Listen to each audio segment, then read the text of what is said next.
नमस्कार दोस्तों, स्वागत है आपका स्टडी फॉर सिविल सर्विसेज में। वीडियो को पूरा देखिए। कोई भी आपका फीडबैक है, कोई सजेशन है, तुरंत वीडियो में कमेंट करके जरूर बताइए। अच्छा लगे तो वीडियो लाइक जरूर कर लीजिए और ऐसे वीडियो लगातार फ्री में पाने के लिए चैनल को तुरंत सब्सक्राइब कर लीजिए और बेल आइकन को जरूर टैप कर लीजिए ताकि आगे भी सारे वीडियो आपको मिलते रहे। यूट्यूब में फॉलो करते हैं तो प्लीज ये वाला फ्री टेलीग्राम चैनल जरूर ज्वाइन कर लीजिएगा। सारे नोटिफिकेशन, सारे अपडेट यहीं पे आते हैं, ध्यान रखिएगा। स्टडी फॉर सिविल सर्विसेज का कोई भी पेड ग्रुप अगर आपको ज्वाइन करना है तो सिर्फ 8564880530969606089072386445 यही नंबर है हमारे, सिर्फ जहां पे कॉल या व्हाट्सएप कर सकते हैं।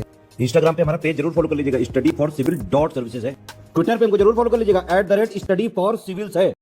तो समीक्षा अधिकारी के प्रीलिम्स एग्जामिनेशन की तैयारी आप बेहतर तरीके से कर रहे होंगे और आगे के चरण में आपको और मदद करने के लिए स्टडी फॉर सिविल सर्विसेज ने ये इनिशिएटिव स्टार्ट किया है। हमारे जो फ्री इनिशिएटिव हैं वो उन अभ्यर्थियों के लिए होते हैं जो कि महंगी क्लासेस नहीं ले सकते हैं, ज़्यादा पैसे नहीं चुका सकते हैं, तो वो इस वीडियो सीरीज़ के माध्यम से लाभ ले सकते हैं और इसे बड़े पैमाने पर आप देखें और सार्थक करें।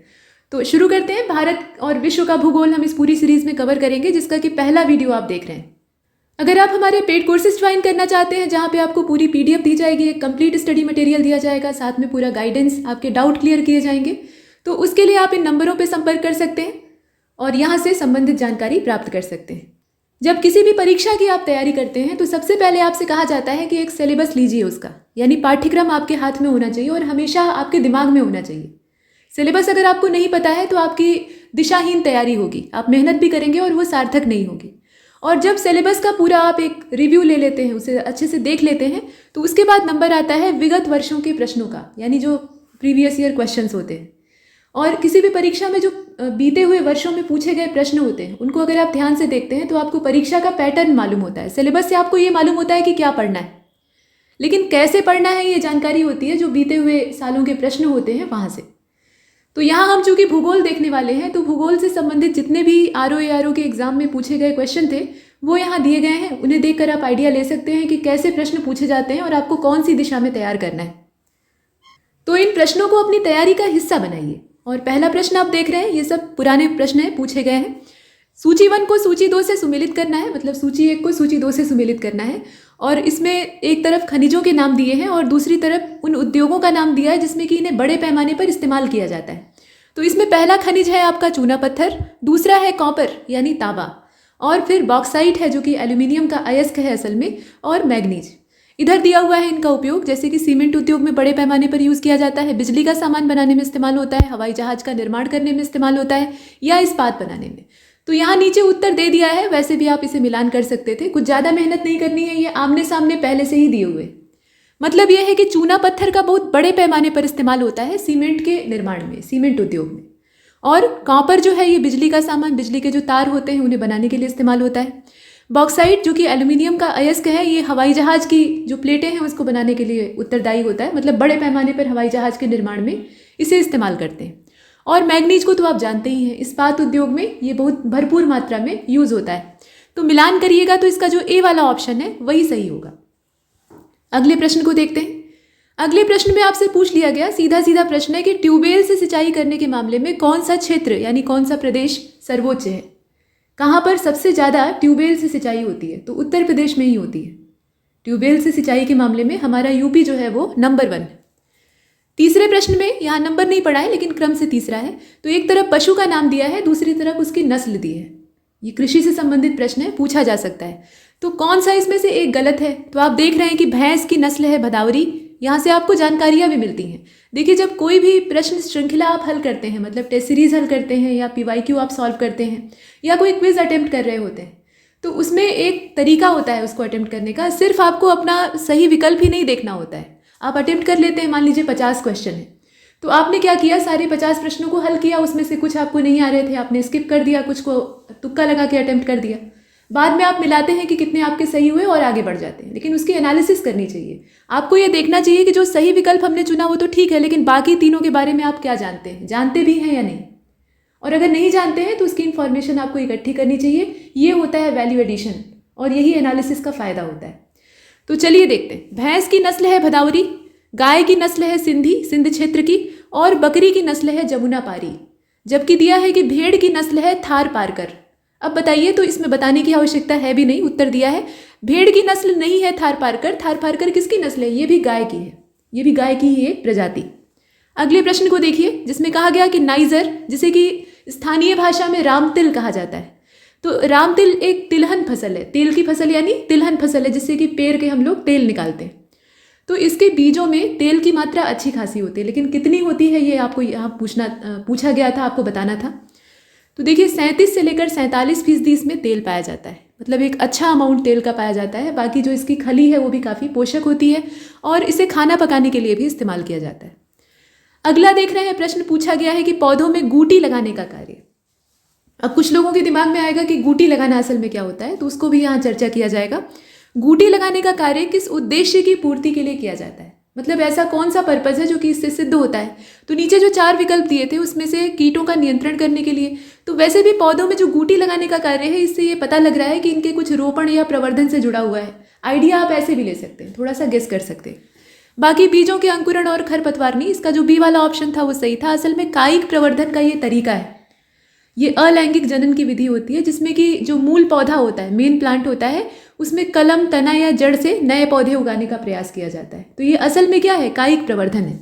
अगले प्रश्न को आप देख रहे हैं जो कि लिस्ट 1 को लिस्ट 2 से मिलाने वाला है। ऐसे प्रश्न आयोग के पसंदीदा होते हैं, अक्सर दिए जाते हैं।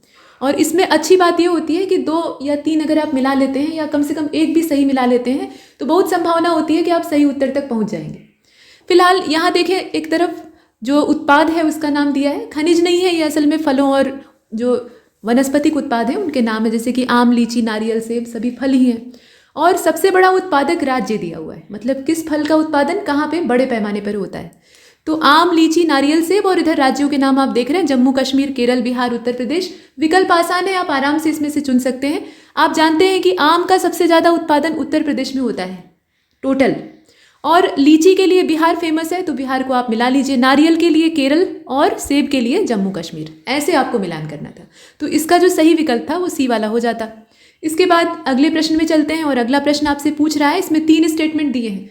कुछ लोग ये सोचते हैं कि सिर्फ फैक्ट ही आएगा परीक्षा में, इस लेवल की जो परीक्षाएं होती हैं उसमें सिर्फ तथ्य पूछा जाएगा, लेकिन स्टेटमेंट पर आधारित प्रश्न भी आ सकते हैं, कथन कारण वाले दिए जा सकते हैं, थोड़ा सा हाई लेवल के क्वेश्चन बनाने के लिए, जैसे यहाँ दिया गया है। हालांकि बहुत कठिन नहीं है प्रश्न, लेकिन यहाँ कथन दिए। आपको ये बताना है कि उत्तर प्रदेश के बारे में इसमें से कौन से कथन सही हैं। तो इसमें पूछा गया था, मतलब दिया गया था कि भारत में गन्ने का उत्पादक सबसे बड़ा उत्तर प्रदेश राज्य है, यानी वो गन्ने के उत्पादन में हब के तौर पे है, और सबसे ज़्यादा दूध का उत्पादन भी अपने ही प्रदेश में होता है, और चावल का सबसे बड़ा उत्पादक भी उत्तर प्रदेश है। तो इसमें आप ध्यान से देखेंगे तो पहला दूसरा तो वैसे भी सही है। यहाँ कुल दूध उत्पादन की बात हो रही है, वो भैंस गाय का अलग अलग करके नहीं देखना है। लेकिन चावल का सबसे बड़ा उत्पादक तत्काल में भी कौन है, पश्चिम बंगाल है। हमारा यूपी जो है उसमें पीछे है। 3 राज्य जो है वो अकेले 36% पूरे भारतवर्ष का चावल उगा लेते हैं, मतलब धान की खेती कर लेते हैं। वेस्ट बंगाल उसमें नंबर 1 है, उसका 13.62% का लगभग शेयर होता है, और यूपी का जो शेयर है वो उससे थोड़ा कम है, 12.81%। बाकी पंजाब जो है वो तीसरे स्थान पे। अगले प्रश्न में आपसे पूछा गया, यहाँ आप देखें कि निम्नलिखित में से कौन सा सुमेलित नहीं है। तो भाषा दिया है, देश का नाम दिया है, मतलब किस देश में कौन सी भाषा बड़े पैमाने पर बोली जाती है। तो डेनिश भाषा जो है वो डेनमार्क की है, और कहाँ की हो सकती है, तो पहचान नाम से आप पकड़ सकते हैं। डच भाषा जो है वो नीदरलैंड की है, डच जो थे वो नीदरलैंडी थे ही। और मंदारिन जो है वो चीन में बोली जाती है। बहासा ये थाईलैंड की भाषा नहीं है, और जो नहीं है वही आपको चुनना है। ये जो नहीं शब्द है ये बड़ा खतरनाक होता है, इसीलिए प्रश्न को ध्यान से पढ़ना चाहिए। कई बार हम लोग क्या करते हैं, इसे ध्यान नहीं दे पाते और सोचते हैं कि इसमें से कौन सा है ये तलाशना है, और फिर फंस जाते हैं। तो प्रश्न को 1 से 2 बार ध्यान से पढ़ना आवश्यक। फिलहाल बहासा जो है वो ये कहाँ की भाषा है, तो बहासा इंडोनेशिया की भाषा है। इंडोनेशिया में बड़े पैमाने पर लोग इसको बोलते हैं। कमेंट सेक्शन में बताइएगा कि थाईलैंड में कौन सी भाषा बोली जाती है ज़्यादा मात्रा में। इसके बाद सूची 1 को सूची 2 से सुमेलित करना है आपको, और उसके बाद नीचे जो कूट दिया है यानी कोड दिया है उसका चयन करना है। तो इसमें एक तरफ मिट्टी का नाम दिया है, दूसरी तरफ राज्य दिया है। तो मिट्टी के प्रकारों में जलोढ़ है, एलुवियल सॉयल, काली मिट्टी है जो कि बेसाल्टिक लावा से बनती है, और बाकी लाल और मरुस्थलीय मृदा भी है। तो राज्यों के नाम से आप आराम से पकड़ सकते थे। मरुस्थलीय मिट्टी कहाँ पे पाई जाएगी, सीधा राजस्थान, और जलोढ़ मिट्टी वहीं पाई जाएगी जहाँ नदियों से बनाए गए मैदान होंगे। तो ये क्षेत्र कौन सा है, ये हमारा यूपी है। हम लोग नीचे जा रहे थे, ऊपर आ गए, ये दूसरा वाला है। बाकी काली मिट्टी महाराष्ट्र की विशेषता है, और यहाँ जो लाल मिट्टी है ये आंध्र की है। तो इस हिसाब से अगर आप मिलाते हैं तो इसका जो करेक्ट आंसर है वो क्या होगा, इसकी जो बी वाली कोडिंग है वो एकदम सही दी है। अगले प्रश्न की ओर बढ़े। यहाँ प्रश्नों को हम पहले देख रहे हैं, उसके बाद जो डाटा है उसे देखना शुरू करेंगे। धूपगढ़ की चोटी ये निम्नलिखित में से किस नेशनल पार्क में है? आपसे राज्य नहीं पूछ रहा है, आपसे क्या पूछ रहा है? राष्ट्रीय उद्यान पूछ रहा है। ये प्रश्न को थोड़ा मोड़ने तोड़ने का तरीका है। तो ये सतपुड़ा राष्ट्रीय उद्यान में है, बाकी जो है कान्हा, बांधवगढ़ और माधव में नहीं है। और इसमें करीबी विकल्प भी हैं, एक ही राज्य से संबंधित कई सारे राष्ट्रीय उद्यान दिए हुए हैं। असल में धूपगढ़ की चोटी जो है ये सतपुड़ा राष्ट्रीय उद्यान में है, और अगर लोकेशन के हिसाब से आप देखें तो ये मध्य प्रदेश का होशंगाबाद जिला पड़ता है। इसके बाद पूछा गया अगले प्रश्न में कि निम्नलिखित में से कौन सी नदी उत्तर प्रदेश राज्य से प्रवाहित नहीं होती है, प्रभावित नहीं होती है, ऐसे दिया है। कोई बात नहीं, इसमें आप देखें कि सोन नदी है, हिंडन है, गंडक है और शारदा है। तो ये गंडक नदी है। असल में गंडक नदी जो है ये पटना हाजीपुर, जो मतलब पटना के पास हाजीपुर में गंगा से जाकर मिल जाती है, तो ये गंगा की सहयोगी है और ये नेपाल के साथ हमारा बॉर्डर बनाती है। तो ये गंडक, और इसका पुराना नाम क्या है? सदानीरा। आगे चलते हैं। अगले प्रश्न में पूछा गया कि निम्नलिखित में से उत्तर प्रदेश का कौन सा जिला ऐसा है जो कि नेपाल के साथ सीमा साझा नहीं करता है? तो ये कौन सा है? कुशीनगर है। बाकी तीन जो है इसका मतलब है कि वो सीमा साझा करते हैं। तो इसीलिए कहा जाता है कि एनालिसिस करके जो सही विकल्प हैं, जो कि गलत नहीं थे या फिर आपको उसे नहीं चुनना था, उन्हें भी एक बार देखिए। अगले प्रश्न में आपसे पूछ लिया गया था कि इंडोनेशिया निम्नलिखित में से किस देश के साथ अपनी जमीन शेयर नहीं करता है, मतलब अपनी भूमि साझा नहीं करता है? वही सीमा साझा करने की बात है। तो ब्रुनोई है, इसके अलावा तिमोर लेस्ते है, मलेशिया है, पापुआ न्यू गिनी है। तो आपको एग्जैक्टली मालूम होना चाहिए कि नक्शे पर ये देश कहाँ कहाँ है। इसीलिए कहा जाता है कि भूगोल जब पढ़िए तो एक नक्शा यानी मानचित्र लेकर बैठिए और उसमें उन स्थानों को देखते जाइए जिनके बारे में आप पढ़ रहे हैं। तो ये चीज़ आपको याद करने में आसान होगी। मतलब चित्र देखकर अगर आप याद करते हैं तो आपका दिमाग ज़्यादा समय तक उसे याद रख पाता है। तो यहाँ ब्रुनोई होगा जो कि इसके साथ अपनी भूमि साझा नहीं करता है। इसका मतलब है कि तीन पड़ोसी। अगले वाले को देखते हैं। निम्नलिखित में से कौन एक पोलिनेशिया द्वीप समूह का हिस्सा नहीं है? पोलिनेशिया द्वीप समूह का हिस्सा नहीं है, तो जो तीनियन है वो नहीं है, बाकी टोंगा, तुवालू और ताहिती हैं। तो इन्हें भी आप देखिए। इसमें आपने एक तो देख लिया कि सही है, बाकी जो तीन है उनको आप देखिए कि इनकी लोकेशन कहाँ पे है। पोलिनिया द्वीप समूह असल में क्या होता है, इसकी सूचना आपको इकट्ठी करनी चाहिए। अगले प्रश्न में आपसे पूछा गया कि निम्नलिखित में से विश्व में मछली का सबसे बड़ा उत्पादक देश कौन सा है? तो ये चीन है। चीन कई मामलों में नंबर 1 है और दुनिया के लिए संकट भी है। तो जापान, रूस और यूएसए को हम बाहर कर देते हैं। अब इसमें आप ऐसे कर सकते हैं, जब टेस्ट की एनालिसिस या किसी भी क्वेश्चन को आप एनालाइज कर रहे हो तो आपने ये तो देख लिया कि चीन जो है वो मछली उत्पादन में सबसे बड़ा है, मतलब उत्पादक है सबसे बड़ा। आप ये भी देख लीजिए कि चीन किस किस चीज़ के प्रोडक्शन में नंबर 1 है। यहाँ से आप ये एक्स्ट्रा इन्फॉर्मेशन कलेक्ट कर सकते हैं। बाकी जो देशों के नाम दिए हैं उनको भी आप देखिए कि ये किस किस चीज़ के प्रोडक्शन में ज़्यादा बड़े पैमाने पर देखे जाते हैं, यानी शीर्ष में है। तो इस तरीके से आप बहुत सारी सूचनाएं एक प्रश्न से इकट्ठा कर सकते हैं।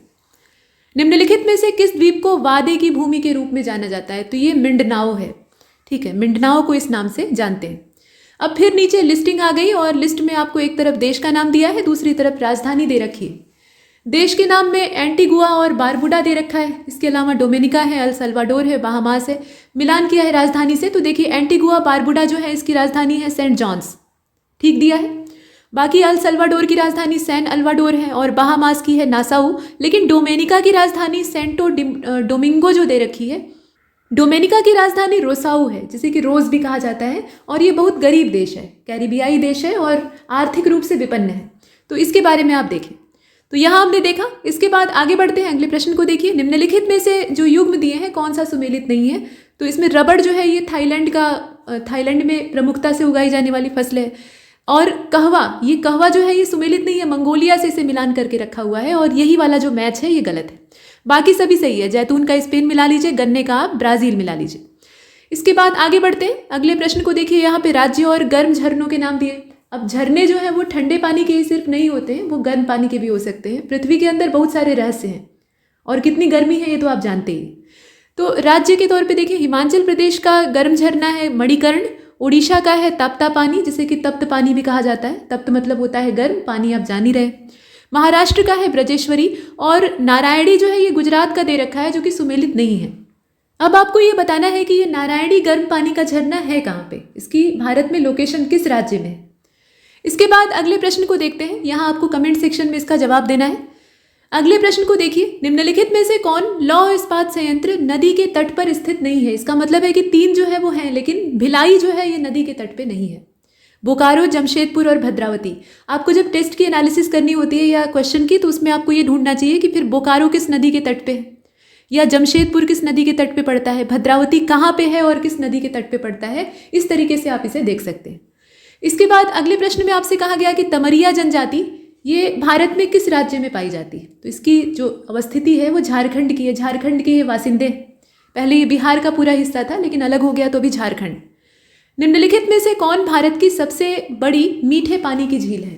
अब इसमें आपको कई तरीके से झीलों के बारे में जानकारी होनी चाहिए। खारे पानी की सबसे बड़ी कौन है, मीठे पानी की सबसे बड़ी कौन है भारत में, इसी तरीके से विश्व में भी आप याद रख सकते हैं। सबसे ज़्यादा ऊंचाई पे कौन सी झील है, सबसे बड़ी लैगून झील कौन सी है, ऐसे क्वेश्चन आते हैं।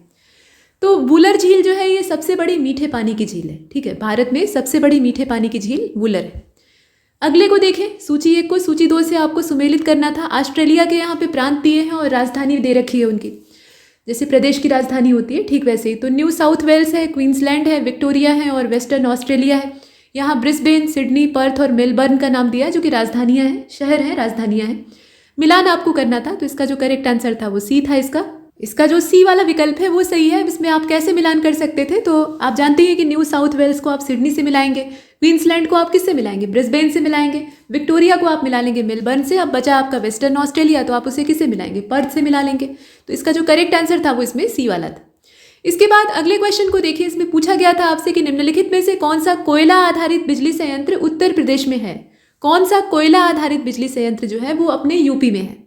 तो ये डार्ली पॉली है असल में, और दादरी है, सिंगरौली है, विंध्याचल है। तो सिर्फ दूसरा और तीसरा इसमें जो है वो अपने कोयला आधारित बिजली संयंत्र है और ये उत्तर प्रदेश में है।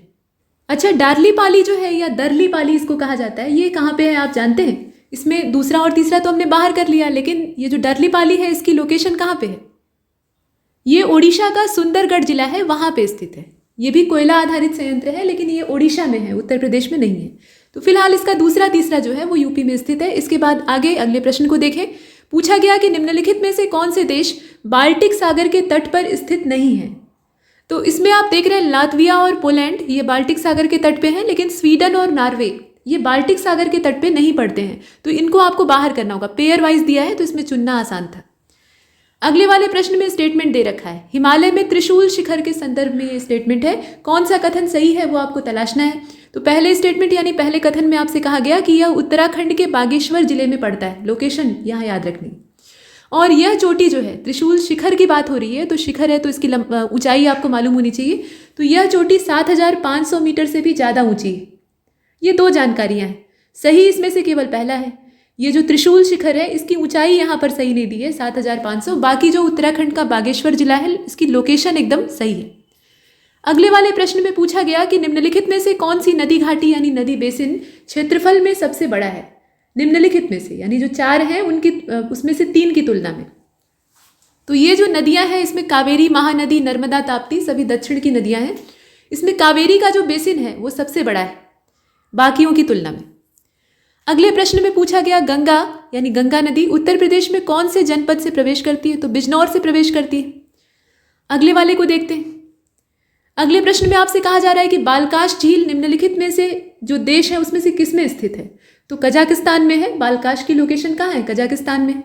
फिर पूछा गया संस्थान और अवस्थिति देके कि कौन सा सुमेलित नहीं है जरा बताइए। यानी 3 जो है वो सही सुमेलित या सही तरीके से मिलाए गए, एक जो है वो इसमें से गलत है। तो भारतीय सब्जी अनुसंधान संस्थान कहाँ है जरा बताइएगा। बाकी तो ठीक ही दिया है। राष्ट्रीय जैविक खेती केंद्र ये कहाँ पे है, गाजियाबाद में। तो एक प्रश्न से आपको बहुत सारी जानकारियां मिलती हैं। अगले प्रश्न में कहा जा रहा है कि निम्नलिखित में से कौन से देश मध्य पूर्व का हिस्सा नहीं है। तो जॉर्डन और तुर्की जो है वो मध्य पूर्व में नहीं आते हैं, बाकी सभी आते हैं, जैसे कि जॉर्डन और इजराइल। इसके अलावा मतलब इसमें ऐसा है कि 2 ऑप्शन जो है मतलब 2 पेयर दे रखे हैं, इस वजह से जोड़ा हमें चुनना था। और इस प्रश्न में अगर आप देखें तो मध्य पूर्व में आने वाले कई सारे देश हैं। Bahrain, Iraq, Iran, Israel, Yemen, Jordan भी आता है, कतर भी आता है, कुवैत, लेबनान, ओमान, फिलिस्तीन, सऊदी अरब, सीरिया, तुर्की, संयुक्त अरब अमीरात, साइप्रस, ये सारे जो हैं ये मध्य पूर्व में देखे जाते हैं। कुल मिलाकर बात यह है कि ये जो प्रश्न था इसका आंसर बहुत सही तरीके से दिया नहीं था। फिलहाल इसका डी वाला ऑप्शन। इसके बाद आगे बढ़ते हैं। यहाँ देखिए अगले प्रश्न में कहा गया कि पाकिस्तान में ग्वादर बंदरगाह निम्नलिखित में से कौन से प्रांत में है। तो ये बलूचिस्तान में है। इसकी लोकेशन एग्जैक्टली कहाँ पे है, बलूचिस्तान में है। अगले प्रश्न में स्टेटमेंट दे रखा है, यूरोप में राइन के संदर्भ में निम्नलिखित में से कौन सा या कौन से कथन सही है। तो 2 ही स्टेटमेंट है, आपको सिर्फ इसमें सही पहचानना था। तो केवल दूसरा वाला सही था। पहले वाले में ये कहा गया कि राइन नदी जो है ये उत्तरी जर्मनी की औद्योगिक गतिविधियों के लिए एक महत्वपूर्ण मार्ग उपलब्ध कराती है।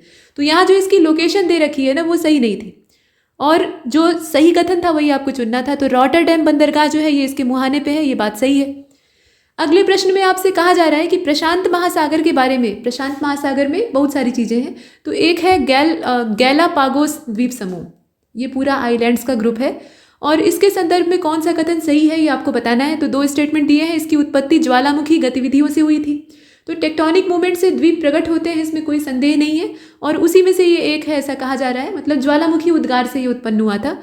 और दक्षिणी अमेरिका का जो राष्ट्र है पेरू, ये उसी का हिस्सा है। तो इसमें से सही कथन कौन सा है? केवल पहला। ये प्रशांत महासागर का जो गैलापागोस द्वीप समूह है, इसके बारे में केवल पहला स्टेटमेंट सही है कि ज्वालामुखी उद्गार से ये प्रकट हुआ था। अगले प्रश्न में कहा जा रहा है कि अफ्रीका में विक्टोरिया झील के संदर्भ में निम्नलिखित में से कौन से कथन सही है। तो ये झील 4 देशों से घिरी हुई है और यह अफ्रीकी भ्रंश घाटी में स्थित है। तो विक्टोरिया लेक के बारे में थोड़ा सा नक्शे में देख लीजिएगा, ये भ्रंश घाटी में है, ठीक है। इसकी जो अवस्थिति है अफ्रीका महाद्वीप में, वो एक भ्रंश घाटी में है। केवल दूसरा वाला कथन इसका सही है। अगले प्रश्न में कहा गया कि अलास्का के संदर्भ में निम्नलिखित में से कौन से कथन सही है। तो दोनों ही ठीक है। पहली चीज़ तो ये कि संयुक्त राष्ट्र अमेरिका का ये तेल उत्पादक राज्य है। दूसरा ये है कि 1867 में रूसियों से इसे खरीदा गया था। तो इस तरह की स्थितियां इसके साथ हैं। दोनों ही कथन यहाँ पे अलास्का के बारे में सही। अगले वाले प्रश्न को देखें। केंद्रीय औषधीय और सुगंध पौध संस्थान ये कहाँ पे है? तो लखनऊ में है, अपने प्रदेश की राजधानी में है। यह आपने कई बार पढ़ा होगा। इंडोनेशिया के बारे में कुछ स्टेटमेंट दिए हैं, उसमें से कौन सा सही है ये आपको तलाशना है। तो दोनों ही यहाँ ठीक है। 15,000 से अधिक द्वीप यहाँ पे हैं, द्वीपों का पूरा जमावड़ा है। और सक्रिय ज्वालामुखी, जब द्वीप बहुत ज़्यादा होते हैं तो द्वीपों में ज्वालामुखी की स्थितियाँ भी होती हैं। तो करीब 150 से ज़्यादा यहाँ पे सक्रिय ज्वालामुखी है, ये आपने देखा। तो दोनों ही कथन यहाँ सही है। आगे बढ़ते हैं और अब यहाँ से प्रश्नों का सिलसिला समाप्त होता है। इसमें हमने विगत वर्षों के जो प्रश्न पत्र थे वहाँ से प्रश्न उठाए, भूगोल के संबंधित प्रश्नों को देखा था। अब यहाँ से असली जानकारियाँ शुरू होती हैं। पहले हम सूचीबद्ध जानकारी देखेंगे, यानी लिस्टिंग के फॉर्म में देखेंगे, और उसके बाद जो थियोरेटिकल नॉलेज है उसे कवर करेंगे। तो सबसे पहले भारत के बारे में कुछ संक्षिप्त परिचय, और ये संक्षिप्त नहीं है बल्कि विस्तृत ही कहा जा सकता है, क्योंकि भारत इतना छोटा मोटा देश तो है नहीं, बहुत बड़े आकार का है। जितना बड़ा नहीं है उससे ज़्यादा इसके अंदर विविधताएं हैं। तो कुल मिलाकर तत्काल की जो राजनीतिक स्थिति है अपने देश की, 28 राज्य हैं और 8 केंद्र शासित प्रदेश हैं। 28 राज्य हैं और 8 केंद्र शासित प्रदेश हैं। यहाँ हम उन प्रदेशों के बारे में देखेंगे, उनकी राजधानियों को देखेंगे, जिले कितने हैं ये देखेंगे, क्षेत्रफल उनका कितना है ये देखेंगे, और देश के क्षेत्रफल में उनका शेयर कितना है ये भी देखेंगे प्रतिशत में। तो सबसे पहला राज्य आप देख रहे हैं राजस्थान। राजस्थान की राजधानी है जयपुर, ठीक है। राजस्थान की राजधानी क्या है? जयपुर है। जिलों की संख्या है यहाँ पे 33। क्षेत्रफल इसका है वर्ग किलोमीटर में अगर देखें तो 3,42,239, ये वर्ग किलोमीटर में यानी स्क्वायर किलोमीटर में। देश के कुल क्षेत्रफल का ये कवर करता है 10.41%, सबसे बड़े आकार का। मध्य प्रदेश राज्य, भोपाल इसकी राजधानी है। 52 जिले हैं फिलहाल, हालांकि राजनीतिक फेरबदल होने पे जिलों का प्रस्ताव आता है, लेकिन स्वीकार हो पाया सिर्फ 52 का। आगे आप देख रहे हैं क्षेत्रफल इसका कितना है? 3,08,255 स्क्वायर किलोमीटर, 9.37% ये कवर करता है। महाराष्ट्र की राजधानी है मुंबई और 36 जिलों की संख्या यहाँ पे टोटल है, और क्षेत्रफल कितना है? तो 3,07,713 स्क्वायर किलोमीटर, और ये कवर करता है पूरे देश के क्षेत्रफल का 9.36%। आंध्र प्रदेश, अब आंध्र प्रदेश के साथ अभी हाल फिलहाल के जो परिवर्तन थे, मतलब इतने भी नए नहीं है लेकिन ये करीबी ही कहे जा सकते हैं। तेलंगाना इससे अलग हो गया। तो तेलंगाना के अलग होने के बाद यहाँ की स्थितियाँ बदली हैं। हैदराबाद अभी काम चलाऊ राजधानी है। बाकी आंध्र की जो विधायी राजधानी है, विधायी तौर पे राजधानी इसकी अमरावती है, और कार्यकारी राजधानी है विशाखापत्तनम, न्यायिक राजधानी है कुर्नूल। तो तीनों राजधानियों को आपको याद रखना है। अमरावती जो है वो विधायी राजधानी है, कार्यकारी राजधानी आपकी विशाखापत्तनम है, और न्यायिक राजधानी है कुर्नूल। जिलों की संख्या है मात्र 13। हैदराबाद के, माफ कीजिए, तेलंगाना के इसके अंदर से निकल जाने के बाद इसका जो आकार है वो काफ़ी कम हो गया है, जिलों की संख्या भी कम हुई है, और 1,60,205 स्क्वायर किलोमीटर तत्काल में ये बचा है। 4.87% ये पूरे भारतवर्ष का कवर करता है। इसके बाद नंबर आता है हमारे उत्तर प्रदेश का। राजधानी है लखनऊ और 75 जिले हैं तत्काल में। 2,40,928 स्क्वायर किलोमीटर ये टोटल क्षेत्रफल है। 7.32% हम पूरे भारतवर्ष का घेरते हैं, लेकिन आबादी के मामले में हम सबसे आगे। गुजरात की राजधानी है गांधीनगर। 33 जिले हैं फिलहाल। 1,96,024 स्क्वायर किलोमीटर ये टोटल क्षेत्रफल है। 5.96% ये टोटल ये पूरे भारतवर्ष के भौगोलिक क्षेत्रफल का कवर करता है। कर्नाटक की राजधानी है बेंगलुरु। 30 जिले हैं यहाँ पे। 1,91,791 स्क्वायर किलोमीटर ये कवर करता है, मतलब इतना इसका क्षेत्रफल है। भारतवर्ष के क्षेत्रफल का ये घेरता है 5.83%।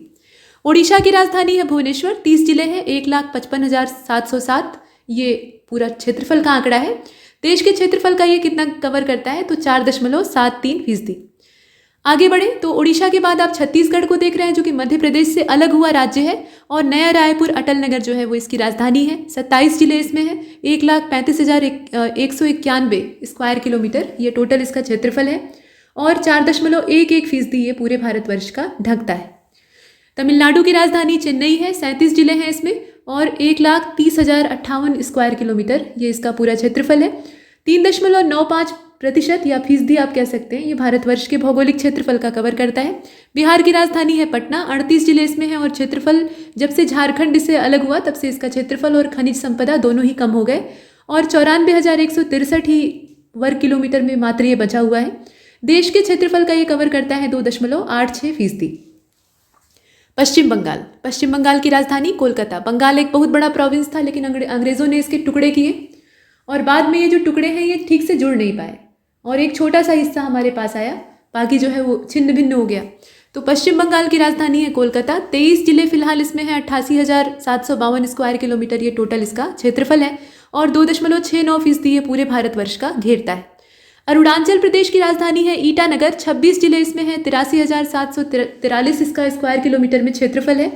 चीन इसकी फिराक में रहता है इस पर कब्जा करने के लिए और 2.54% ये पूरे भारतवर्ष के भौगोलिक क्षेत्रफल का कवर करता है। इसके बाद झारखंड है, बिहार से अलग हुआ। रांची इसकी राजधानी है। 24 जिले इसमें हैं और 79,714 इतना क्षेत्रफल बिहार से काटकर ये राज्य गठित किया गया था। 2.42% ये पूरे भारतवर्ष का कवर करता है। असम की राजधानी है दिसपुर। 33 जिले हैं इसमें। 78,438 स्क्वायर किलोमीटर ये पूरा घेरता है भारतवर्ष का और प्रतिशत में अगर देखें तो 2.38% ये पूरा कवर करता है। इसके बाद हिमाचल है। हिमाचल की राजधानी शिमला है। 12 जिले इसमें है मात्र और 55,673 स्क्वायर किलोमीटर ये पूरा घेरता है। 1.69% ये भारतवर्ष के भौगोलिक क्षेत्रफल का कवर करता है। उत्तराखंड, जो कि उत्तर प्रदेश से अलग कर लिया गया और हिमालयी संपदा हमसे दूर हो गई, तो देहरादून इसकी राजधानी है। 13 जिले इसमें है। 55,483 स्क्वायर किलोमीटर ये पूरा भारतवर्ष का घेरता है, मतलब क्षेत्रफल आंकड़े के लिहाज से। और प्रतिशत में अगर देखें तो 1.62% ये होता है। पंजाब की राजधानी है चंडीगढ़ और हरियाणा की भी राजधानी है चंडीगढ़ और खुद चंडीगढ़ की भी राजधानी है चंडीगढ़। ये मज़े की बात है। तो पंजाब की राजधानी चंडीगढ़ और इसमें जो ज़िले आते हैं, मतलब पंजाब राज्य में जो ज़िले आते हैं वो 23 हैं। पंजाब भी एक बहुत बड़ा प्रांत था, लेकिन बंटवारा हुआ तो इसका एक बड़ा हिस्सा पाकिस्तान में चला गया और जो बचा उसमें हिंदी भाषी क्षेत्र को अलग करके हरियाणा बना दिया गया। तो फिलहाल पंजाब की राजधानी चंडीगढ़, जो तत्काल में ज़िले हैं वो है 23 और क्षेत्रफल बचा है 50,362। पूरे भारत के भौगोलिक क्षेत्रफल का या भौगोलिक विस्तार का ये घेरता है 1.53%। हरियाणा की राजधानी भी चंडीगढ़ ही थी। 22 जिले इसमें है, पंजाब से एक कम और क्षेत्रफल भी थोड़ा ही कम है 44,212। और भारतवर्ष का ये कितना घेरता है तो 1.34%। केरल एकदम दक्षिण में चले जाते हैं। तिरुवनंतपुरम इसकी राजधानी है। 14 ही जिले हैं और क्षेत्रफल भी बहुत कम है 38,863, लेकिन ये काफ़ी एडवांस राज्य है हर मामले में और 1.18% ये कवर करता है पूरे भारतवर्ष के भौगोलिक क्षेत्रफल का। मेघालय की राजधानी है शिलांग। अच्छा, पूर्वोत्तर वाले जो राज्य हैं ना उनकी राजधानियों को जरा ध्यान से देखिएगा। तो मेघालय की राजधानी है शिलांग। 11 जिले हैं टोटल इसमें। 22,429 स्क्वायर किलोमीटर ये कवर करता है। 0.68% ये पूरे भारतवर्ष का घेरता है। और मणिपुर की राजधानी है इम्फाल। मेघालय की राजधानी है शिलांग, मणिपुर की राजधानी है इम्फाल और यहाँ पर जो जिलों की संख्या है वो असल में 16 है और क्षेत्रफल इसका 22,327 स्क्वायर किलोमीटर है। 0.67% ये कवर करता है। मिजोरम की राजधानी है आइजोल। मात्र 8 जिले इसमें है और 21,081 स्क्वायर किलोमीटर ये पूरे भारतवर्ष का घेरता है। 0.64% ये प्रतिशत के लिहाज से हमारे भौगोलिक विस्तार को ढकता है। तो ये हमने देखा। इसके बाद नागालैंड को देखिए। नागालैंड की राजधानी है कोहिमा। तो हमने देखा कि नागालैंड की राजधानी है कोहिमा, ठीक है, और 11 जिले इसमें है। क्षेत्रफल इसका है 16,579 और 0.05% ये कवर करता है पूरे भारतवर्ष के भौगोलिक क्षेत्रफल का। त्रिपुरा की राजधानी है अगरतला और 8 जिले इसमें हैं, मात्र 8 जिले हैं। राजधानी का नाम आप याद रखेंगे। 10,491 स्क्वायर किलोमीटर ये पूरा घेरता है और 0.31% ये भारतवर्ष के भौगोलिक क्षेत्रफल का कवर करता है। सिक्किम की राजधानी है गंगटोक और 4 जिले इसमें मात्र हैं, ठीक है, मात्र 4 जिले हैं और इसका जो क्षेत्रफल है वो है 7,096 और प्रतिशत के लिहाज से देखें तो 0.21% ये पूरे भारतवर्ष का कवर करता है। गोवा की राजधानी है पणजी, 2 जिले इसमें मात्र हैं और 3,702 स्क्वायर किलोमीटर ये पूरे भारतवर्ष का घेरता है, मतलब क्षेत्रफल इसका विस्तार इतना है और 0.11% ये प्रतिशत के लिहाज से पूरे भौगोलिक क्षेत्रफल का ढकता है। तेलंगाना जो कि आंध्र से अलग हुआ, भाषाई आधार पे विभाजित होने वाला और गठित होने वाला पहला राज्य था आंध्र और भाषा के आधार पे इसका दोबारा विभाजन हो जाता है तो ये तेलंगाना जो तेलुगु भाषी क्षेत्र है वो अलग हो जाता है। हैदराबाद इसकी पूरी प्रॉपर राजधानी है और 33 जिले इसमें, अच्छा खासा क्षेत्रफल आंध्र से निकाल लिया गया, 1,14,840 और 3.49% ये पूरे भारतवर्ष के भौगोलिक क्षेत्रफल का कवर करता है। तो ये तो हमने देखा 28 राज्यों को। अब इसके बाद हम देखेंगे 8 केंद्र शासित प्रदेशों को। तो भारत के जो 8 केंद्र शासित प्रदेश हैं उसमें आप सबसे पहले अंडमान निकोबार द्वीप समूह को देखेंगे जिसकी की राजधानी है पोर्ट ब्लेयर और इसमें मात्र 3 जिले हैं, सिर्फ 3 जिले हैं और क्षेत्रफल अगर इसका देखें, यहाँ क्षेत्रफलीय विस्तार दिया हुआ है, इसे आप देख रहे हैं, तो क्षेत्रफल वर्ग किलोमीटर में कितना है 8,249। चंडीगढ़ की राजधानी खुद चंडीगढ़ है, ये केंद्र शासित प्रदेश है प्लस 2 प्रदेशों की राजधानी खुद है, ठीक है। तो चंडीगढ़ की राजधानी चंडीगढ़ और मात्र एक ही जिला इसमें है और 114 स्क्वायर किलोमीटर इसका क्षेत्रफल है। तो एक छोटा सा क्षेत्र कितना महत्वपूर्ण है उसे आप देख रहे हैं। दादरा नगर हवेली और दमन दीव, पहले क्या था कि ये दोनों अलग अलग थे, 2 अलग अलग यूनियन टेरिटरी हुआ करती थी, लेकिन बाद में इनको एक में मिला दिया गया। वैसे तो जो जम्मू कश्मीर राज्य है उसका विशेष राज्य का दर्जा समाप्त करके उसे 2 केंद्र शासित प्रदेशों में विभाजित कर दिया गया, लद्दाख और जम्मू कश्मीर। तो उससे केंद्र शासित प्रदेशों की संख्या में इजाफा हुआ था, लेकिन बाद में होता यह है कि उसके बाद जो नवीनतम परिवर्तन होता है, दादरा नगर हवेली और दमन दीव को एक में मिला दिया जाता है। तो परिणाम ये होता है कि अब 8 केंद्र शासित प्रदेश हमारे पास हैं। तो आप देख रहे हैं कि दादरा नगर हवेली और दमन दीव एक में मिल गए हैं, दमन इसकी राजधानी है और 3 जिले इसमें है, 603 स्क्वायर किलोमीटर मात्र ये कवर करता है, मतलब इतने स्क्वायर किलोमीटर में ये फैला हुआ है। आगे देखें तो दिल्ली, और दिल्ली की राजधानी दिल्ली के अलावा कोई हो ही नहीं सकती है। 11 जिले इसमें टोटल है, 1,04,083 स्क्वायर किलोमीटर, माफ कीजिए 1,483 स्क्वायर किलोमीटर ये पूरे भौगोलिक क्षेत्रफल में से निकालता है, मतलब इतना इसका विस्तार है। ये ध्यान दीजिएगा कि ये स्क्वायर किलोमीटर यानी वर्ग किलोमीटर में क्षेत्रफल दिया हुआ है, आंकड़ा यहाँ पे दिया है, प्रतिशत नहीं। और लक्षद्वीप की राजधानी कवारत्ती है, यहाँ ये प्रवाल भित्तियों से बना हुआ और घिरा हुआ पूरा प्रवाल द्वीप है और चारों ओर एटॉल प्रकार की प्रवाल भित्ति पाई जाती है। ज़्यादातर जो इसमें स्थान है वो आबाद नहीं है, मतलब वहाँ आबादी नहीं पाई जाती है, कुछ जगहें आबाद है मात्र। कवारत्ती इसकी राजधानी है और एक ही जिला इसमें एकमात्र है, 32 स्क्वायर किलोमीटर में ये फैला हुआ है। इसके बाद पुडुचेरी, पुडुचेरी की राजधानी खुद पुडुचेरी है, 4 जिले इसमें हैं और 492 ये क्षेत्रफल आप इसका देख रहे हैं। जम्मू कश्मीर और लद्दाख, पहले एक राज्य जम्मू कश्मीर हुआ करता था लेकिन अभी 2 केंद्र शासित प्रदेश बन गए। तो जम्मू कश्मीर की राजधानी श्रीनगर है, 22 जिले इसमें हैं और क्षेत्रफल इसका 55,538 है। और लद्दाख इसकी राजधानी लेह है, इसमें मात्र 2 ही जिले, ठीक है, लद्दाख में सिर्फ 2 जिले हैं लेकिन क्षेत्रफल आप देख रहे हैं 1,74,852। अब यहाँ तक तो हमने भारत के जिलों के बारे में, भारत के प्रदेशों के बारे में, केंद्र शासित प्रदेशों के बारे में जानकारी हासिल की, वो कितने बड़े हैं, कितना उनका विस्तार है, कितना प्रतिशत है, ये सब जानकारी प्राप्त की। अब इसके बाद हम देखने वाले हैं अपने पर्वतों को, और पर्वतों में जो आने जाने का रास्ता होता है, बीच में से कुछ गैप होते हैं, जगहें होती हैं, उनको हम कहते हैं द्वार। और द्वार शब्द जो है ये पहाड़ी लैंग्वेज में जब बोला जाता है तो इसको हम लोग द्वार या दर्रा कहते हैं। तो ये दर्रा कुछ और नहीं है, ये पर्वतीय द्वार होते हैं जो कि आने जाने का या फिर एक बीच में मार्ग उपलब्ध कराते हैं। तो यहाँ एक तरफ दर्रों के नाम दिए हैं, दूसरी तरफ उनकी समुद्र तल से ऊंचाई दी है। टेबल में 4 पार्ट बनाए गए हैं, 4 कॉलम हैं, तो अवस्थिति भी दी हुई है और महत्व भी दिया है। प्रश्न यहाँ से बनते हैं, ये महत्वपूर्ण पूरी टेबल है, इसे ध्यान से देखिएगा। तो सबसे पहले है रोहतांग। रोहतांग दर्रा जो है ये समुद्र तल से काफ़ी ऊपर है, आप देख रहे हैं 3,979 मीटर ऊंचा है। और पीर पंजाल रेंज का जो पूर्वी हिस्सा है वहाँ पे ये स्थित है, मनाली से 51 किलोमीटर की डिस्टेंस पर ये पड़ता है, हिमाचल प्रदेश। महत्व क्या है? तो महत्व ये है कि ये हिमाचल प्रदेश की कुल्लू, लाहौल और स्पीति घाटियों को आपस में जोड़ने का काम करता है। मतलब ये कई सारे स्थानों को आपस में जोड़ता है, यानी उनके बीच में आवागमन का रास्ता उपलब्ध कराता है। सड़क की पहुंच यहाँ बहुत अच्छी है, तो आवागमन और आसानी से होगा। और सीमा सड़क संगठन के द्वारा यानी जो BRO है उसके द्वारा इसे बनवाया गया है। इसके बाद नंबर आता है बियाफो का। बियाफो हिमनद भी है और दर्रा भी है। तो काराकोरम रेंज में ये स्थित है। लद्दाख का जो बाल्टिस्तान प्रांत है वहाँ पे ये पाया जाता है। और 5128 या फिर आप कह लीजिए कि 5128 ये समुद्र तल से इसकी ऊंचाई है। यहाँ थोड़ा सा इधर उधर हो गया है, मतलब ये 5128 इधर होना चाहिए था और ये जो काराकोरम वाला है ये अवस्थिति में होना चाहिए था। इसकी अवस्थिति जो है वो काराकोरम रेंज में है। पूछा जाता है कि कौन सी श्रेणी में कौन सा दर्रा स्थित है, इस तरीके से पूछा जा सकता है। और समुद्र तल से ऊंचाई आप देख रहे हैं। शिगार नदी, बियाफो और बाल्टेरो हिमनद जो है, ये दोनों हिमनद है ना, तो इनसे पिघले हुए पानी से बनती है। और हिस्पर के बाद ये दूसरा सबसे ऊंचा ग्लेशियर भी है। इसके बाद नंबर आता है तुजू पास का। तो तुजू दर्रा जो है ये मणिपुर का है। और खासियत क्या है, तो खासियत ये है कि मणिपुर के दक्षिण पूर्व में म्यांमार की सीमा पर ये स्थित है, यानी बॉर्डर बनाता है। और इसी दर्रे से होकर म्यांमार के लिए यानी बर्मा के लिए एक मार्ग भी जाता है, जोजिला। अब ला जो यहाँ लिखा रहता है ना, ला का मतलब खुद ही दर्रा होता है। तो या तो आप ला ही लिखिए, नहीं तो दर्रा बोलिए, या तो आप जोजी दर्रा बोलिए या फिर जोजिला बोलिए। तो जोजिला जो है ये 3529 मीटर की ऊंचाई पे है। समुद्र तल से ये ऊंचाई दी हुई है। जम्मू कश्मीर में जो जास्कर रेंज का हिस्सा है वहाँ पे ये स्थित है। विशेषता क्या है कि श्रीनगर को ये कारगिल और लेह से जोड़ने का काम करता है। और यहाँ बहुत ज़्यादा हिमपात होता है। तो हिमपात होगा तो क्या होगा, जो ठंडी का मौसम होता है भारत में आमतौर पे, उस समय ये रास्ता बंद हो जाएगा और बर्फ़ पिघलने में बहुत समय लग जाता है। तो जो मिड मई है वहाँ तक ये बंद रहता है। दिसंबर से इसको बंद करना पड़ता है, यानी अभी जो स्थितियाँ हैं उसमें बर्फबारी होने लगती है तो जाना वहाँ संभव नहीं हो पाता। और ये मई तक चलेगा। ऐसा नहीं है कि बर्फबारी मई तक चलेगी, लेकिन बर्फ़ को पिघलने में और वहाँ से साफ़ होने में इतना समय लगता है।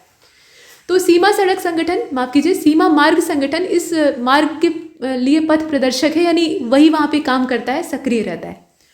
और राष्ट्रीय राजमार्ग NH10 मतलब नेशनल हाईवे नंबर 10 इसको घोषित किया गया हाल फिलहाल में। तो ये भी आपको मालूम होना चाहिए जोजिला के बारे में। जोजिला दर्रा, मतलब जोजिला यहाँ दर्रा नहीं होना चाहिए, ठीक है। तो जोजिला और एशिया का सबसे लंबा जो द्विदिशा मार्ग बनाने के लिए ये जोजिला जो है ना, ये रणनीतिक दृष्टि से और राजनीतिक दृष्टि से दोनों ही लिहाज से महत्वपूर्ण है। तो यहाँ पे क्या द्विदिशीय मार्ग यानी 2 दिशाओं में जाने वाला मार्ग, चौराहा तिमुहानी आपने सुना है ना, और दोराहे होते हैं, 2 रास्तों में जाते हैं या 2 दिशाओं में जाते हैं। तो उस तरह का रास्ता यहाँ बनाने के लिए 6809 करोड़ रुपया स्वीकृत किया गया है। मतलब अच्छा खासा बजट निकाला गया है। और इससे होगा क्या कि श्रीनगर और लेह का जो रास्ता है वो पहले क्या होता था, 3.5 घंटा लग जाता था। दूरी ज़्यादा नहीं है लेकिन पर्वतीय रास्ता है तो बड़ा उतार चढ़ाव है, तो 3.5 घंटे का समय लगता था। अभी मात्र 15 मिनट में वो कंप्लीट हो जाएगा। ये इसकी विशेषता है। तो इतना कम समय में हम इतनी लंबी यात्रा तय कर लेंगे, तो ये अच्छी बात है। इसके बाद ट्रेल दर्रा है, जिसे कि ट्रेला भी कहा जाता है। तो ट्रेल जो है ये समुद्र तल से काफ़ी ऊंचाई पे है, मतलब 5212 मीटर अच्छी खासी ऊंचाई होती है। उत्तराखंड का जो पिथौरागढ़ और बागेश्वर डिस्ट्रिक्ट है वहाँ पे पाया जाता है, पिंडारी ग्लेशियर के अंतिम बिंदु पे या अंत जो है वहाँ पे। और विशेषता क्या है, तो विशेषता ये है कि ये पिंडारी घाटी को मिलाम घाटी से जोड़ने का काम करता है। लेकिन यहाँ पे ढाल बहुत तीखी है और बीहड़ इलाका है, तो ये दर्रा इतना सुगम नहीं है, मतलब आसानी से यहाँ आना जाना संभव नहीं। थांगला और चांगला, तो थांगला कहाँ पे है, लद्दाख में है। और चांगला जो है ये महान हिमालय में लद्दाख से तिब्बत को जोड़ने का काम करता है, तो ये भी उसकी भी अवस्थिति लगभग वहीं पर है। 5359 मीटर ये समुद्र तल से ऊंचा है। कौन सा, थांगला। और चांग दर्रा जो है ये 5270 मीटर ऊंचा है, थोड़ा ही इनकी ऊंचाई में फर्क है। खारडुंगला के बाद, खारडुंगला आप पढ़ेंगे आगे, तो खारडुंगला जो है उसके बाद ये भारत का दूसरा सबसे ऊंचा वाहन गम्य दर्रा है, यानी यहाँ पे वाहन चलाए जा सकते हैं। सारे दर्रे ऐसे नहीं है कि वहाँ पे गाड़ियाँ चल सके, तो जहाँ गाड़ियाँ चल सकती हैं वो ज़्यादा सुगम है। और चांगला जो है यहाँ से तांगसे नगर को सड़क जाती है और इस दर्रे में एक मंदिर भी है जो कि चांगला नाम के एक बाबा जी हैं उनको समर्पित, वो वहाँ के स्थानीय देवता है। इसके बाद नंबर आता है देवसा का। और देवसा जो है ये महान हिमालय में उच्च पर्वतीय दर्रा है जो कि हिमाचल प्रदेश के कुल्लू और स्पीति घाटी, ये घाटी भी है और उनके नाम से जिले भी हैं, तो उन जिलों के बीच में पाया जाता है। समुद्र तल से इसकी ऊंचाई कितनी है, तो समुद्र तल से ये ऊंचा है 5270 मीटर। और ये दर्रा कुल्लू और स्पीति के बीच में पारंपरिक जो पिन पार्वती दर्रा है उसके लिए एक आसान छोटा विकल्प उपलब्ध कराता है। पहले क्या है, लंबी दूरी तय करनी पड़ती थी, यहाँ से छोटा रास्ता तय करके हम आसानी से जा सकते हैं। एक जगह को दूसरी जगह से जोड़ने वाले अनगिनत रास्ते होते हैं। कुछ जो है वो सीधे होते हैं तो आराम से आप शॉर्टकट मार लेते हैं, कुछ जो है वो घूमते घूमते जाते हैं, तो आप पहुँचेंगे तो वहीं लेकिन समय ज़्यादा लगेगा, प्रयास आपको ज़्यादा करना पड़ेगा। तो ये जो सुविधाजनक दर्रे हैं उनके बारे में बताया गया। इसके बाद नंबर आता है दिहांग दर्रे का, और ये 4000 मीटर समुद्र तल से ऊपर है, अरुणाचल प्रदेश में है। और अरुणाचल प्रदेश को ये मांडले से जोड़ता है, मांडले मतलब म्यांमार से जोड़ने का काम करता है। अब इसके बाद नंबर आता है दीफू का, और दीफू भी आपका अरुणाचल के ही जो पूर्वी हिस्सा है, ईस्टर्न पार्ट है, वहाँ पड़ता है।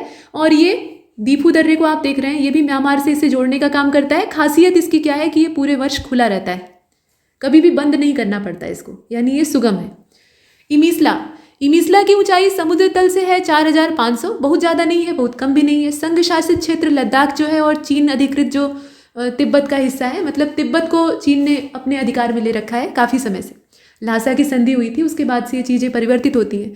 तो चीन वाला जो तिब्बत है उसमें ये पाया जाता है, और ये लद्दाख को तिब्बत से जोड़ने का काम करता है। तिब्बत मतलब वो चीन ही समझ लीजिए आप। और इसमें कठिन भूभाग और खड़ी ढलानें पाई जाती हैं, तो जाना आना इतना आसान नहीं है, ये दुर्गम दर्रा है। खारडुंगला अभी पीछे चर्चा हुई थी, और ये वाहनगम में है, 6000 मीटर से अधिक ऊंचाई पे है। संघ शासित क्षेत्र लद्दाख में ये स्थित है, लेह जिले के पास पड़ता है, और लेह को ये सियाचिन ग्लेशियर से जोड़ने का काम करता है। तो ये काफ़ी रणनीतिक जगह है। इसके बाद खुंखेराब का नंबर आता है। खुंखेराब भी लद्दाख में काराकोरम रेंज में पड़ता है, 5000 मीटर से भी ज़्यादा ऊंचाई पे ये स्थित है। चीन के सिकियांग प्रांत से ये लद्दाख को जोड़ता है, और नवंबर से लेकर मई तक इतनी बर्फ यहाँ पड़ती है कि जाना संभव नहीं हो पाता। इसके बाद आगे बढ़ते हैं, और देखिए लेखापानी है, लिपू लेक है, सब आगे चल रहे हैं। तो लिखापानी जो है ये अरुणाचल का दर्रा है, और 4000 मीटर से ज़्यादा ऊंचाई पे ये स्थित है। अरुणाचल को ये म्यांमार से जोड़ने का काम करता है, और व्यापार के लिए इसका इस्तेमाल होता है पूरे साल भर। लिपू लेक पिथौरागढ़ जिले में है, उत्तराखंड में। उत्तराखंड को ये तिब्बत से जोड़ने का काम करते हैं। और मानसरोवर झील की यात्रा, जो मानसरोवर की यात्रा हम लोग करते हैं ना, कैलाश मानसरोवर, तो उस पवित्र यात्रा में ये दर्रा काम आता है। चीन के साथ व्यापार के लिए भारत की महत्वपूर्ण जो सीमा चौकी है वो यहाँ पे है। चीन के साथ हमारे संबंध बहुत अच्छे नहीं। माना दर्रा महान हिमालय में पड़ता है। उत्तराखंड को ये तिब्बत से जोड़ता है, और सर्दियों में 6 महीने तो इसमें बर्फ ही घुसी रहती है, मतलब ये बर्फ से ढका रहता है। कुल मिलाकर 5611 मीटर की ऊंचाई पे है। तो जो हाई एल्टीट्यूड वाले दर्रे हैं उसमें बहुत संभावना होती है कि सर्दी के मौसम में वो जाम हो जाते हैं। इसके बाद मांगसाधुरा जो है ये 5000 मीटर की ऊंचाई पे है, और उत्तराखंड का पिथौरागढ़ जिला है। उत्तराखंड को ये तिब्बत से जोड़ता है, और मानसरोवर की तीर्थ यात्रा में इस दर्रे को पार करना पड़ता है, मतलब इस दर्रे से होकर गुजरना पड़ता है। और ये भी इतना सुगम दर्रा नहीं है, इसीलिए कैलाश मानसरोवर यात्रा भी इतनी सुगम नहीं होती। और मांगसाधुरा में एक समस्या है। मांगसाधुरा की दिक्कत ये है ना कि यहाँ पे भूस्खलन बहुत ज़्यादा होता है। कुछ तो प्राकृतिक प्रक्रियाओं के तहत होता है, और कुछ इस वजह से होता है क्योंकि जो कंस्ट्रक्शन हम लोग अपनी ओर से करते हैं, पहाड़ों को काट कर डिस्टर्ब करते हैं, या निर्वनीकरण होता है, तो उसकी वजह से ये समस्याएं दिखाई देती। मुलिंगला जो है ये उत्तर में गंगोत्री मतलब उत्तराखंड में स्थित है। कुल मिलाकर उत्तराखंड को ये तिब्बत से जोड़ने का काम करता है। यहाँ आप इसकी जो जानकारी है उसे देखिए। नाथुला की अवस्थिति है सिक्किम में, और ये भारत चीन के बॉर्डर पे है, तो काफ़ी महत्वपूर्ण स्ट्रेटेजिक पोजीशन इसकी है। 4310 मीटर की ऊंचाई पे ये है, और जो प्राचीन रेशम मार्ग हुआ करता था पहले का व्यापारिक मार्ग, उसका ये पार्ट है। और भारत और चीन के बीच में 3 व्यापारिक सीमा चौकियों में से ये एक है। 1962 का जब युद्ध हुआ था उसके बाद से ये बंद थी, और 2006 में इसको वापस खोला गया। और भविष्य में अगर लड़ाइयाँ होती हैं, ईश्वर न करे, लेकिन अगर होती हैं तो इन्हें बंद करने की नौबत आ सकती है। इसके बाद थाल घाट, ये दक्षिण भारत का है, थाल घाट, भोर घाट और पाल घाट। तो उसमें से थाल घाट आपका महाराष्ट्र में है। प्रायद्वीपीय भारत का ये बहुत महत्वपूर्ण दर्रा है, जो कि पश्चिमी घाट, पूर्वी घाट और पश्चिमी घाट आप देखते हैं ना दक्कन प्लेटू का, तो पश्चिमी घाट यानी सह्याद्री में ये स्थित है। और इससे होकर मुंबई कोलकाता मार्ग गुजरता है, और मुंबई को ये मूल रूप से नासिक से जोड़ने का काम करता है। तो ये आपने देखा। और देख लीजिए नीति दर्रा जो है ये उत्तराखंड में है। ऊंचाई इसकी कितनी है, अच्छी खासी है, 5068 मीटर। ये समुद्र तल से ऊंचा है। उत्तराखंड को ये तिब्बत से जोड़ता है। पांगसाऊ कहाँ पे है, तो ये अरुणाचल में है। इसकी प्रादेशिक स्थिति यहाँ अरुणाचल की है। 4000 मीटर से ज़्यादा ऊंचाई पे ये स्थित है, और अरुणाचल प्रदेश और मांडले को जोड़ने का काम करता है। मांडले मतलब म्यांमार। पेंसिला आपका लद्दाख में है, 5000 मीटर से ज़्यादा ऊंचाई पे स्थित है। कश्मीर घाटी को ये करगिल से जोड़ता है। करगिल मतलब लद्दाख से जोड़ने का काम करता है। तो अभी दर्रों के बारे में सूचनाएं ढेर सारी हैं, वो आगे भी जारी रहेंगी। इस लेक्चर में इतना ही, और ये सीरीज़ आप सभी के लिए महत्वपूर्ण है। इससे आप भरपूर लाभ ले सकते हैं, तो इसे बड़े पैमाने पर देखिए, लाइक और शेयर करिए। इसमें इतना ही, तब तक के लिए नमस्कार।